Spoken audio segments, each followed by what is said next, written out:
Les quais se transforment en dortoirs pour tous les sans-domicile de la ville. Parmi eux, de nombreux enfants des rues.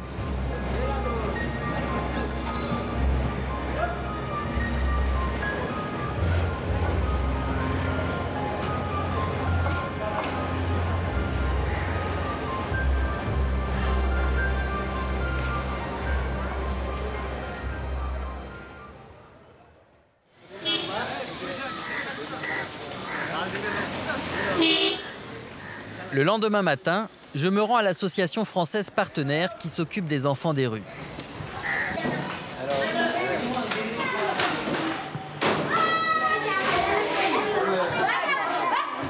Je retrouve le petit Rahi. C'est ici qu'il vit depuis 3 semaines avec 60 autres garçons et filles. À l'origine de partenaire, cet homme, Christian Raymond. Cela fait 20 ans qu'il se bat pour sauver ses enfants abandonnés. Quelle est l'espérance de vie de ces enfants des rues? On me dit 25 ans, moi je constate que je ne vois jamais dans la rue de gens de plus de 20 et quelques années, quoi. Donc je pense qu'ils ont disparu en effet. Bon, ici il fait froid en décembre, janvier. Hein. Il y a des époques où il fait vraiment très froid. Ils n'ont pas de vêtements, presque rien. Ils ont juste leur chemisette tous les jours. Ils attrapent tous des pneumonies, des maladies, des poumons. Hein. Ils vont être forcément malades, ils ne seront pas soignés, ils sont sous-alimentés, ils mangent des saloperies dans la rue parce qu'ils se nourrissent des ordures récupérées la nuit. Comment voulez-vous qu'ils dépassent 30 ans? On a choisi de s'occuper des enfants des rues parce que là, il y avait très peu d'associations présentes.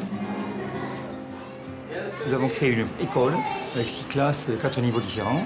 Au bout de quelques années, quand ils sont tous au niveau, nous les installons dans les écoles du pays. Et ensuite, nous referons une formation professionnelle. On a commencé avec des enfants très jeunes et maintenant beaucoup sont déjà au travail. Et ça se passe plutôt bien, ils ont des salaires plutôt plus élevés que la moyenne du pays, alors qu'ils partent vraiment de zéro. Et que sans nous, ils n'auraient jamais trouvé ce type de travail, étant considérés comme la lie de la société et n'ayant pas de relation, de piston, disons, pour entrer où que ce soit. Durant la journée, le centre ouvre ses portes à plus de 200 enfants. Certains ont encore un toit et des parents, mais leur famille est trop pauvre pour s'occuper d'eux.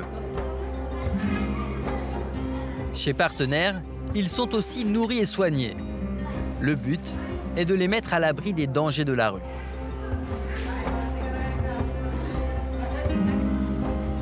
Pour éduquer ces enfants, en plus des employés bangladais, des bénévoles viennent de France.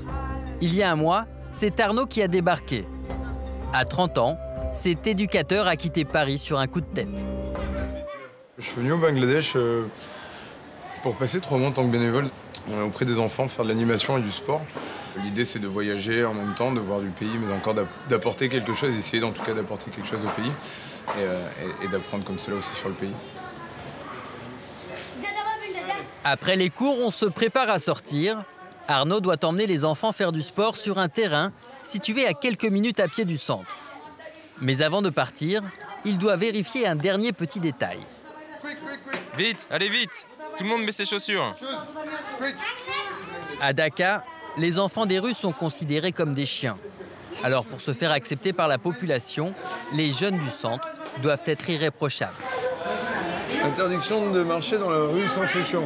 Ils ont plutôt l'habitude d'être sans chaussures, quand même, clairement. Mais sauf que c'est pour l'image surtout, pas faire les enfants des rues et que quand ils soient dans la rue, qu'ils aient des chaussures pour qu'on ait une bonne image aussi, quoi.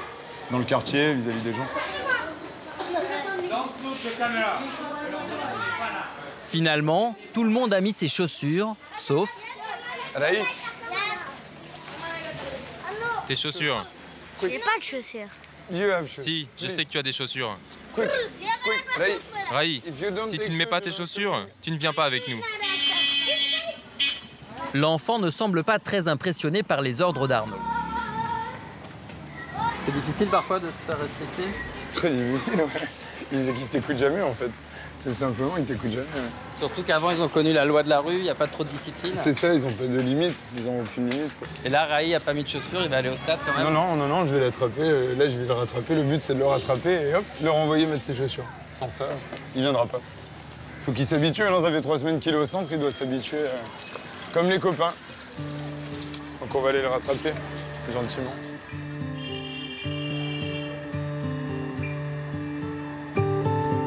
Mais Rahi est déjà bien loin, il n'a pas de basket mais il a un vélo.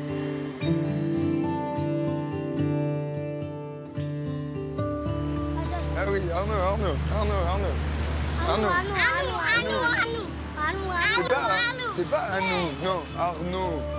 Pas Arnaud.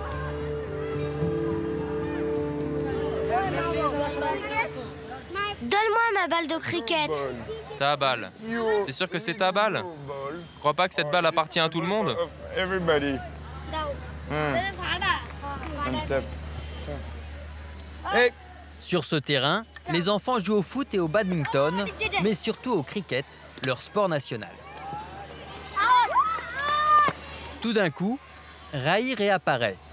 Et toujours pas de chaussures. Il semble même prendre un malin plaisir à narguer Arnaud. Rahi, où sont tes chaussures? J'en ai pas. Je ne rigole pas. Next time, hey, Rahi, I'm not joking. Hein? No, listen. Hey. Oh. Listen. Next time. Écoute-moi, Rahi. Out of La the prochaine fois shelter que tu without sors sans tes shoes, chaussures, go back to je te the renvoie au shelter centre and you et stay tu in restes the au centre. shelter. OK? The rules here. Les règles ici sont pour tout le monde, ok? Everybody. OK? Donc tu dois avoir tes chaussures comme les autres. Everybody. Petit à petit, on les fait entrer dans les règles, mais petit à petit. C'est-à-dire que même au tout début, ils assistent même pas au repas en même temps que les autres, qu'ils mangent quand ils en ont envie, etc. Là, voilà, on va commencer à appliquer les règles. Ça fait 3 semaines qu'il est là. Maintenant, il faut qu'il se mette au même pas que les autres, hein. Qu'il n'y ait pas trop de traitement de faveur non plus, quoi. Hey Rahi! Il y a toujours un petit instinct bagarreur. Et justement, en parlant de bagarre, les enfants du centre sont en train de se faire voler leur ballon. Dans le quartier, tout le monde sait qu'ils viennent de la rue. Alors les autres veulent leur faire comprendre qu'ils ne sont pas les bienvenus sur leur territoire.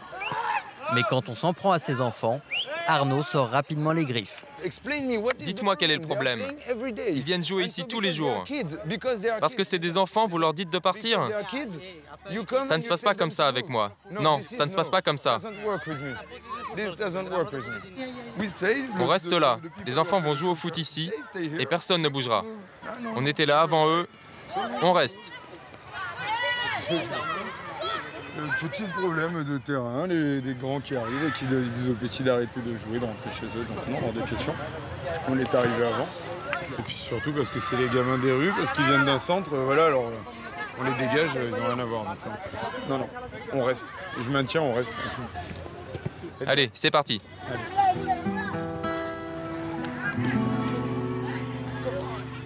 Grâce à Arnaud, ces enfants sortis de la rue viennent de remporter une petite victoire.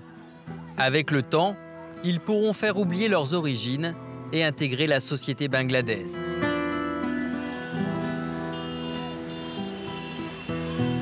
Dans ce pays où l'on manque de tout, la solidarité est un luxe que très peu peuvent s'offrir.